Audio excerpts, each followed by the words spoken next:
Pat's Interference is brought to you by Fanduel, the exclusive wagering partner of the CLNS Media Network. Okay, so after perhaps the most predictable Patriots game in recent memory, certainly for my memory, covering the team last 5+ seasons, Patriots 15, Jets 10, it was wet, it was windy, it was ugly. We have collectively gone off the rails. Anyone watching this team, observing, reporting on it, because as I sit here tonight, Monday, film notes, everything coming at you, the good, the bad. We have game balls for the first time. What would NFL film say? Then your mailbag questions. Things are crazy. Okay. I spent most of today watching real football to get all these notes and stats and nuggets for you. The other part of my day was spent watching the same couple seconds of Mac Jones, maybe not contacting another man in the penis, and whether that actually means anything moving forward, because maybe he gets suspended or maybe he doesn't. And Max says it's incidental, and all told, it really doesn't matter. But man, this is where we're at. This is crazy. The Patriots are 1-2. You have people inflamed at the idea that he did this. Those who believe that he didn't do it. Similarly, you have people watching that 15-10 game, feeling very encouraged by the Patriots. They got a win. It was in the division. They earned it. They went on the road. They even covered the spread. Okay. And I'm not here to argue against that. A win is a win. You should celebrate that if you are a fan. And then other people, like I felt after watching that game on Sunday, going, man, I don't know how much I've learned about the Patriots through 3 weeks. And the things that I have learned have underwhelmed a little bit. And then I expressed that. And then you get the pushback from the people I mentioned at the start. And here we are sitting. What was the phrase? Happily miserable, courtesy of Julian Edelman, at 1-2. So this episode of the Pat's Interference podcast will not be happily miserable, but it will be brought to you by Fanduel, the exclusive wagering partner of the CLNS Media Network. Excited to give out game balls in this Monday night edition for the first time after wins. That's what we will do. Again, still the same, the good, the bad, the game balls. What would NFL film say? And then your mailbag questions. Original plan was to have Taylor Kyles of the CLNS Media Network come aboard. Taylor is a famous ball knower, knows his X's and O's in football. If you don't follow him on Twitter, obviously, please do. He'll be back at another point. In the meantime, you just get me. So I want to start with the question, not that really pertain to, as I described, the most predictable Patriots game in recent memory. We all watched it. We all know what happens. The Patriots waited out Zach Wilson, didn't make the worst mistake, and got it out of there with the win, which is the same formula that they've used now the last 5 times they faced the Jets. Ever since Zach Wilson got there, that's been the plan. I want to look at the whole 3 weeks because, again, the Patriots are 1-2. According to Vegas, this is exactly where they should be. You lose 2 close games at home, which is why I was not hitting the panic meter personally, as other media members were or asking me about on radio and TV. I go, it's 2 games. Again, I made the same analogy. It's a little fraught because if you're in baseball and you're winless at the end of April, you kind of got a problem. Same thing with the NBA Thanksgiving. The Patriots are no longer there. But where they are, again, is where people expected them to be. And outside of New England, not including this podcast, where I've said time and again, I expect them to win 9 or 10 games, this was seen as a 7-10 or 8-9 team. And they've been outscored through 3 games. As mentioned, they lost those early games when they were home underdogs, the Eagles and the Dolphins, and then beat the Jets. And so the reason I felt a little discouraged by this 3-week stretch, which, by the way, if they go and beat Dallas on the road, right now is 6.5-point underdogs, even though Dallas just got their butts kicked somehow in Arizona, all of this changes. You're 2-2, signature win, underdog win for Mac Jones, et cetera, et cetera. Ignore all this. But for the meantime, because we're not in Dallas yet and the Patriots haven't won this game, I felt a little underwhelmed because similar to Vegas's outlook for this team, the Patriots have matched what we expected going into this season, which, to review, better coaching. Okay, Bill O'Brien schemed the Patriots' only offensive touchdown against the Jets. 58 yards to Pharaoh Brown. Hope you started him in fantasy. From a 3 tight end set. It was the 8th play they had run from 3 tight ends. All of them were under center. All 7 had been runs, and then the 8th was a play action pass. He goes right down the right seam. Great job, Pharaoh Brown. Bill O'Brien's helping. He's also helping Mac Jones, who's been better. I've said time and again, exemplary under pressure. He's a top 10 quarterback in the league right now by QBR. Under pressure. He did it again against the Jets, a 54% success rate. I mean, he stayed on schedule, moved the chains, even when he had a rusher in his face. 5 of 10 with an 8-yard scramble, something like 60 yards. But the offense has been held back by its offensive line. This offense is scoring just under 17 points per game. The Patriots have yet to cross 20 points per game. And then you look at the receiving core. This is definitely underwhelmed. Kendrick Moore is the only Patriots player to have more than 2 catches against the Jets. Juju Smith-Schuster documented and reported on this. Patriots don't see him as a top option right now. He had 1 catch and went for 5 yards. So all of that together, again, met to expectations. The problems are the problems, the strengths are the strengths. It's a matter of which is going to change first. Are the things that are good going to get better? Are the things that are bad going to get worse? And we don't really know. Another thing that's been excellent, of course, for the Patriots, as expected, has been their defense. We'll get to this a little bit more with Zach Wilson, but that's the part where I just think in the modern league, you could only ask your team so much at the end of games to have the defense lead the way. And they did that. And I talked to Matthew Slater after the game. He thought it was fitting. Matthew Slater, by the way, gave a speech to the team last Friday saying basically, hey, fellas, we can't go 0-3. This game is about who we want to be, and you got to make that decision now. Of course, they beat the Jets. They're 1-2, stave off all the panic stuff. But you're going to need to lead through your offense. Win games at the end, apply the pressure, and do that. They haven't done it yet. So, again, they're 1-2. What have we learned? I don't think it's a whole lot.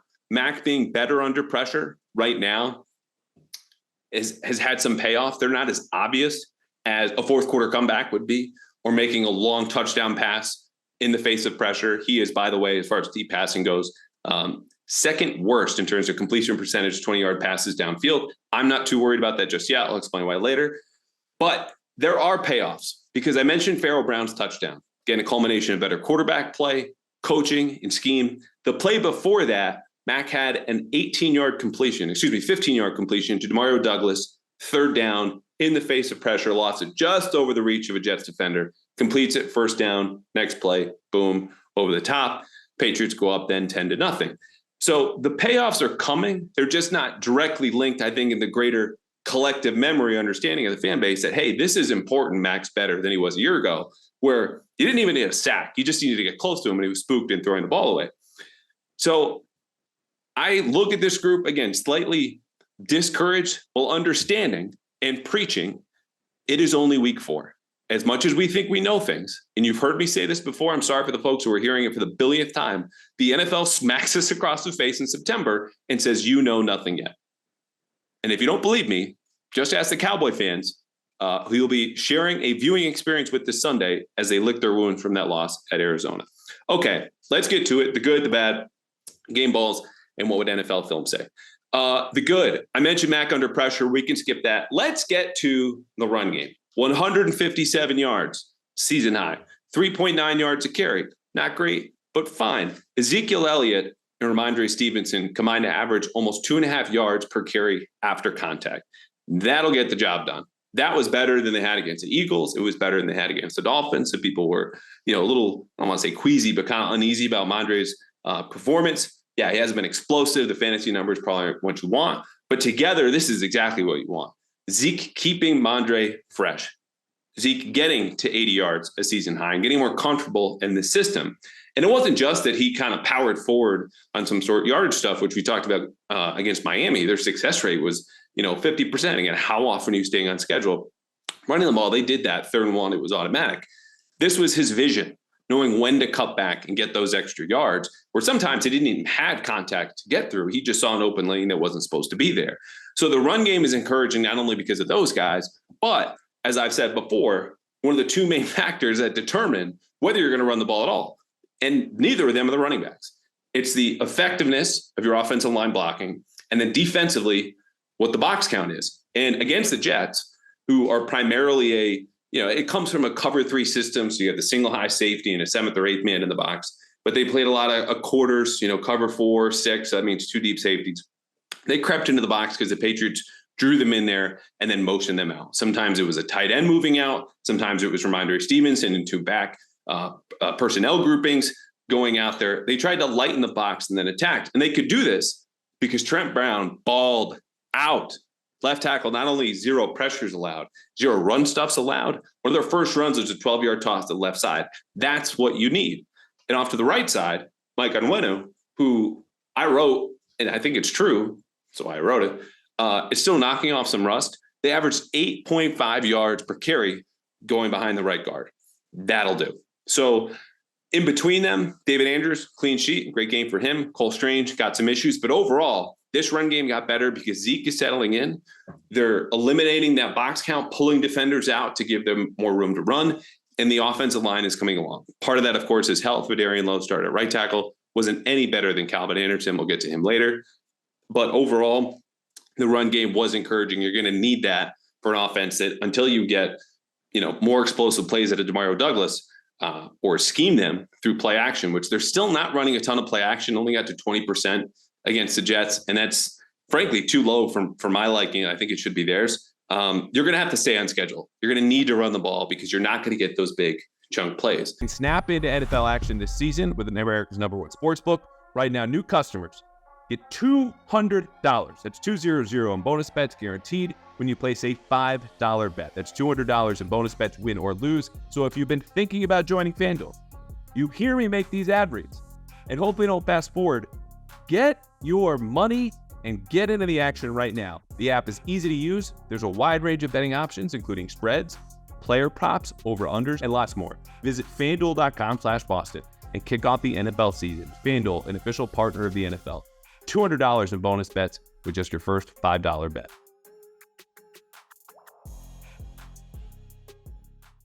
I mentioned scheming. I just want to highlight Bill O'Brien there again, too. They got to an early lead. Part of that wasn't fumbling or throwing a pick in the first quarter. It's amazing what not doing that can do for your offense. That was impressive. The second half obviously was not. This was a very simplistic, conservative game plan. I look at this as part of Belichick's directive, not because it's to bash Bill. I mean, they won the game. They achieved what they wanted to. But, if you've heard coaches or players talk long enough about their preparation, it all starts with a vision that Belichick actually has for how the game is going to go. Just his gut feeling and sense of studying film day after day after day, and says not only are these going to be the key factors, like, hey, don't turn the ball over in the first quarter against Miami, boom, 17-3 deficit at halftime, but got to have it situations, this is how it's going to go. Or when it's raining, this is how the Jets are going to respond. And typically within that vision, the game goes according to plan. I mean, this is a guy who's been a head coach in the NFL for half a century. He obviously knows what he's talking about because there are only so many different ways a football game can play out. My thing about that is, though, excuse me, is that sometimes they'll stick to the script that Belichick envisioned or their game plan, what they thought they would get. And Bill O'Brien admitted this a week ago. The Patriots have to do better at adapting to what they're seeing versus what they expected. And the reason I bring this up is I think his play calling in the second half, which I describe in my film review, is basically they get a 13-3 lead there early in the third quarter against the Jets. They know it's raining. They know Zach Wilson sucks, and they can just kind of wait up the clock. They just sat on the ball. Like, they ran the ball on 75% of their first down plays against the Jets. Part of that was game script. Again, it's late in the game. You got to lead, run the clock. But I think they played overly conservative. And so I don't put that on O'Brien, even though he's the one calling the plays. I put it on Belichick saying, hey, this is the game we need to play. This is how I see it. And for the most part, probably save for a safety at the end and Hail Mary after that. He was right. So let's go to that defense, though, because, again, the defense carried the day against the Jets. 40% pressure rate again. That is 2 out of 3 weeks for this pass rush, which I said had a chance, just a chance, to be the best of the Belichick era. Matt Judon, 4 pressures, including 2 sacks. Christian Barmore had a sack and 3 pressures, 3 hurries for Josh Uche, and 2 hurries for Keon White, which, by the way, I posted a Keon White highlight, first tweet as I'm kind of going through the film. You need to find this. This dude undresses Mekhi Becton, then plows through the running back in the backfield. Doesn't get there for a sack, but it's just that like rare strength and explosiveness where he's playing only because they're in 3-4 base defense, just to say, hey, you're not running the ball.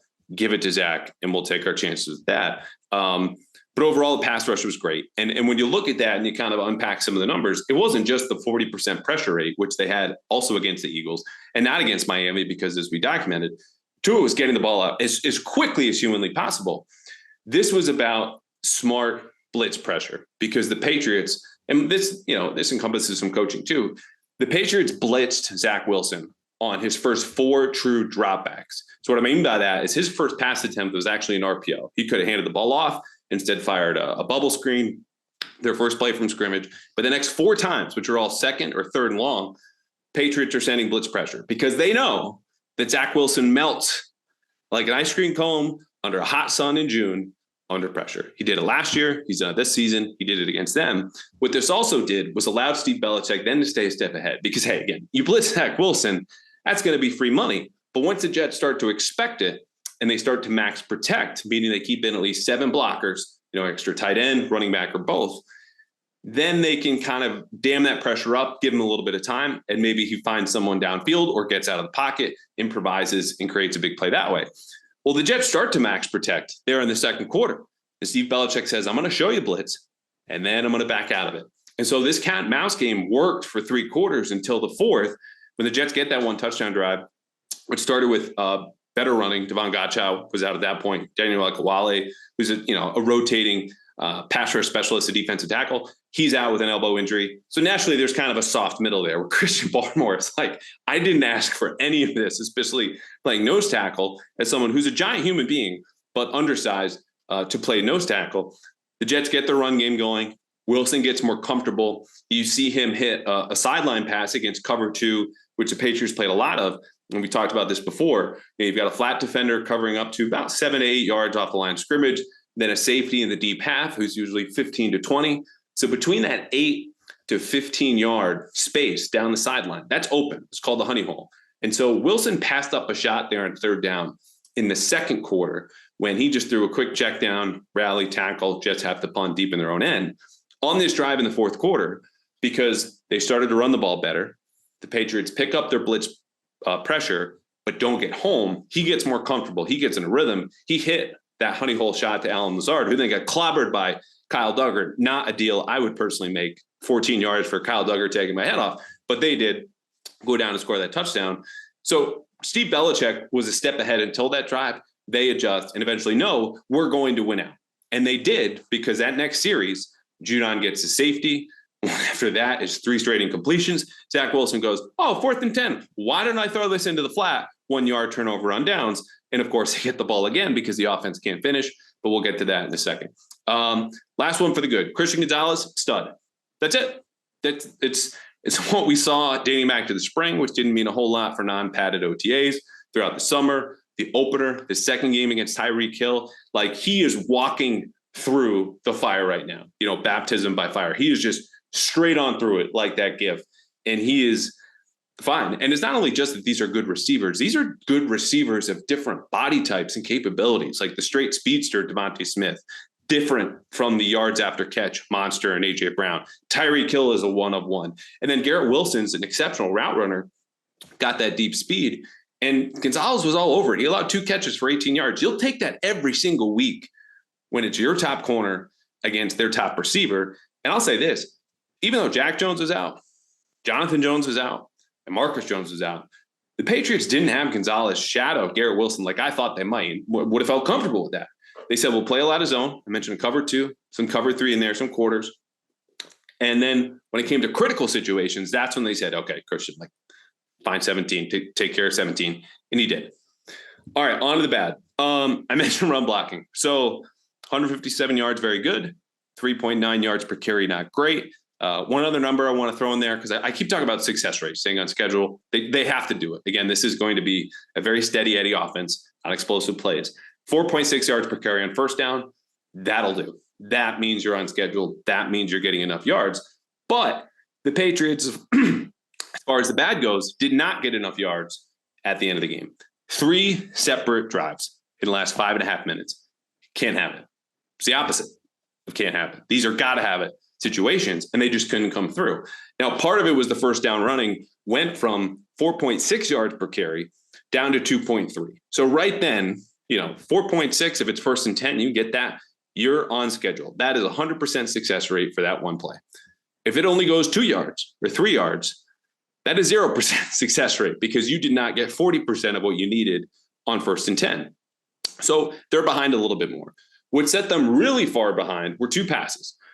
Both to Juju Smith-Schuster. One was a slot fade, which is a route that you'll run when you like your matchup one-on-one in the slot. Obviously, they did with Juju. And you run it toward the sideline. Again, it's an elongated fade. So you're kind of going back to this imaginary corner because you expect a single high safety. So what the route does is it gives you a one-on-one for that receiver against whatever defender he has, because you can't just cut him loose. He's going up the seam and away. but it keeps them away from the deep safety.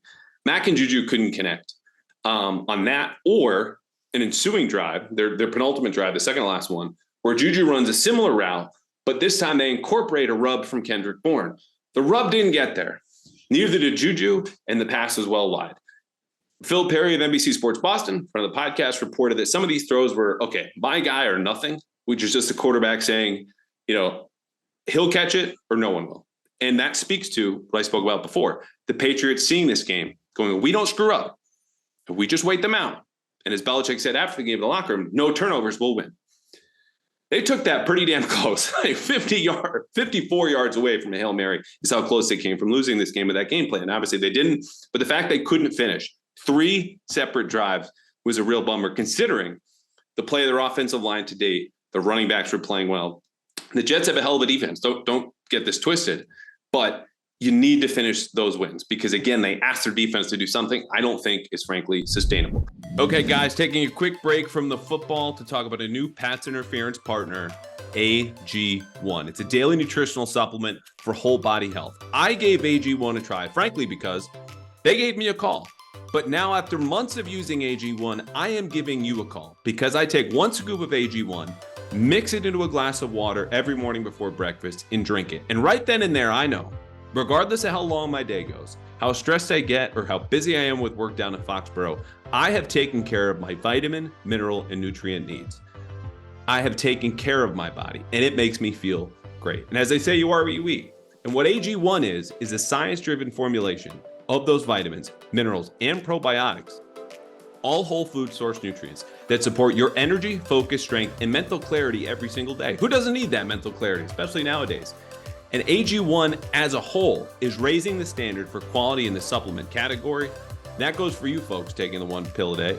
So if a comprehensive solution is what you need from your supplement routine, give AG1 a try and get a free 1-year supply of vitamin D and 5 free AG1 travel packs with your first purchase. All you have to do, it's very simple. Go to drinkag1.com/Pats. That's drinkag1.com/PATS. drinkag1.com/Pats. Check it out. Relatedly, wide receiver play. It's not good enough, man. And Demario Douglas got screwed. That was absolutely defensive pass interference. Same route, by the way, the slot fade that he had at the end of the first half. They're going down the 2-minute drill. Mack made a check. I think it was kind of like a rain signal. I don't know how that translates to a slot fade. That's what Demario Douglas ran. Hit in the face, ball arrives, no flag. But they need to get better separation. And we discussed right at the beginning of the season, yards after catch was going to be huge. They had a ton against Philly, less against Miami, and virtually none here against the Jets. No surprise, even though Mac Jones had his least accurate performance to date. Mac, by the way, just overall pedestrian. I mean, like just perfectly average, epitome of average, completed just over half his passes. A couple more were accurate enough, but nothing deep. The receivers have to do better because Kendrick Bourne was the only receiver with more than 2 catches, and you can't live like that. Devontae Parker, great. 1 third down catch, 16 yards, moved the chains in a deep out route. Juju, we talked about 1 pass, 3 targets, 5 yards. Mike Gesicki and Hunter Henry, I thought would get more looks. Gesicki got that first third down conversion, didn't really go back to him. Mac tried to force a couple passes to Hunter Henry. Didn't work. Pharaoh Brown, though, maybe just go back to him. Anyway, you need more from the receivers. This was a C- game at best, I think, from them. Last one on the deep ball.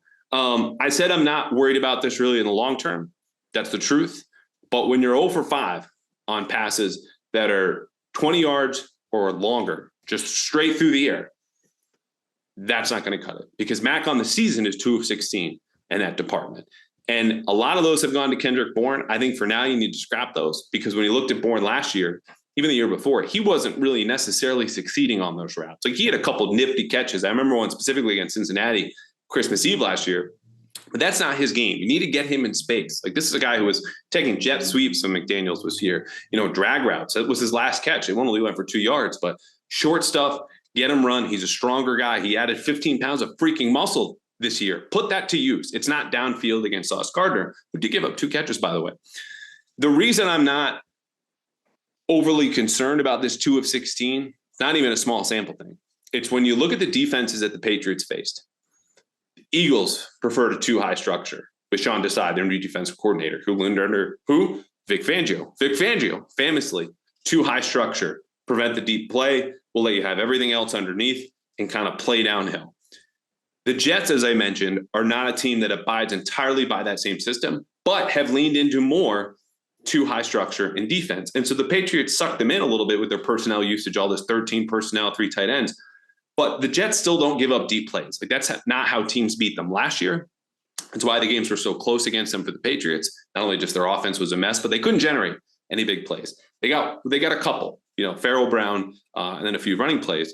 So I think when you start to face other defenses that are more comfortable playing in single high, like Dallas this weekend, especially with Trayvon Diggs that are out, the Patriots will have more success taking these shots because structurally the defense is going to give them more one-on-ones. You'll see more opportunities for Devontae Parker downfield. Tyquan Thornton could also come back in now less than 2 weeks. And Demario Douglas, thank God, is out of the doghouse, but you still need to get him more touches. So it's the defenses they're going to face coming up. The Saints could be an issue.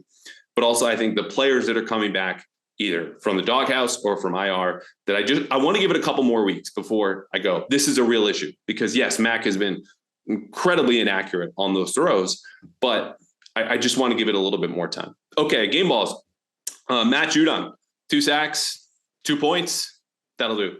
Trent Brown, kicked ass. Talked about him. No pressures through 2 games, according to my charting. No run stuff. Like, they need the big fella in a big way, and he's coming through right now, which is great news. The last one, I'll say, I had this written down. Oh, Farrell Brown. Why did that take so long? 58-yard touchdown, his first that was of that length, 50 yards or more since college, Oregon Ducks. So he's had a good couple of days of football.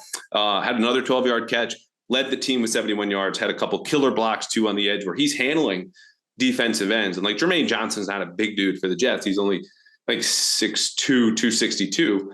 And Farrell Brown, 6'6", 258. But that's a block that Hunter Henry's not going to see. And Mike Gesicki, I don't think they're going to even ask him to bother to make, where he's handling the defensive end one-on-one. Farrell Brown really got it done as a blocker and as a receiver. This was a really, really good signing, at least through 3 games. So game ball to him. Okay. What would NFL Film say? For those of you that are new, thank you, first of all, for sticking around this long through a solo podcast. Again, it sounds more rosy than it is. I get a little discouraged. Overall 3 games, we'll give it some more time.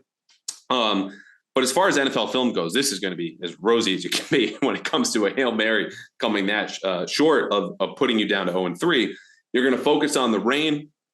This segment, by the way, is imagining a season-long documentary about the season. What would they say as far as it fitting into the season-long narrative and what they would think? They focus on the rain. You focus on the frustration of coming to 0-2, any sort of message before the game. Adrian Phillips is taking over now in the defensive huddle. You get right to Farrell Brown with that long touchdown, replay it 5 million times. I don't think you'll see a lot of like the Belichick Jets history stuff, just because, again, the Jets haven't won since 2015. This is a fierce rivalry that's just been thoroughly defanged. Then you get closer towards the end. Sack of Zach Wilson. They finally break through, get a touchdown. Judon answers the safety, but the Jets obviously keep going. And there's probably a line about rivalry in there, as much as I just kind of poo-pooed that, because how else would you explain Zach Wilson, the worst quarterback in the league, getting a shot to win the game? Long dramatic song, ball goes up, crescendos, decrescendos, and Kyle Duggar hits it. Randall Cobb outstretches, and that is the difference between 0-3 and 1-2. The Patriots very excited to move on. You obviously get the clip of Belichick in the locker room after saying no turnovers. That's what got it done, and they move on to Dallas. Okay, mailbag. 4 questions this week. We'll run through them and get out of here. Corey wants to know, do you see any in-season trade possibilities for offensive help? He cites Renfro, Jerry Jeudy, etc. Short answer, no. Happy answer, someone raised the possibility of a Devontae Adams trade today, I saw on Twitter. And man, I don't think there's a better fit for a player and an offense that needs someone like him than Devontae Adams in a Patriots uniform. Not to mention that, his transition here would be eased by the fact he's playing for McDaniels, knows the system, would get as many targets here as he does in Vegas. The trouble is, any sort of trade that you want to imagine up, whether it's just as fantastic as that one that I just threw out there, fantastic meaning just outright fantasy, not great. Maybe that's fantastical. We'll find that out. We'll get research on it. no team is going to want to sell at least for another 4 weeks. And that's the issue. Like the NFL has very wisely pushed the trade deadline back. They don't need to have these conversations. There are teams that I think should be actively tanking. And yet you look at the number one team with a bullet that had been tanking and should be tanking. The Arizona Cardinals just beat a team that I thought might have been the best in the league this weekend at home by a lot in Dallas. So it's going to take more time for these conversations to come about. I don't think franchises like the Cardinals are, deluding themselves into thinking they could contend. But if you want to get a player like Judy or Renfroe, it's going to take the Raiders and Broncos to endure a little bit more pain before they sail off and go, yeah, we'll probably be worse off without them. Renfroe's an interesting case, though, because he's not getting any targets in Vegas. McDaniels is a guy who needs to win, as does Dave Ziegler, their GM. But the difference of opinion in a player like him, I'm not sure is going to be realistic. Like that also has to move, the needle or get a trade going, right? Is, one team sees an opportunity, the other one, one man's trash is another treasure.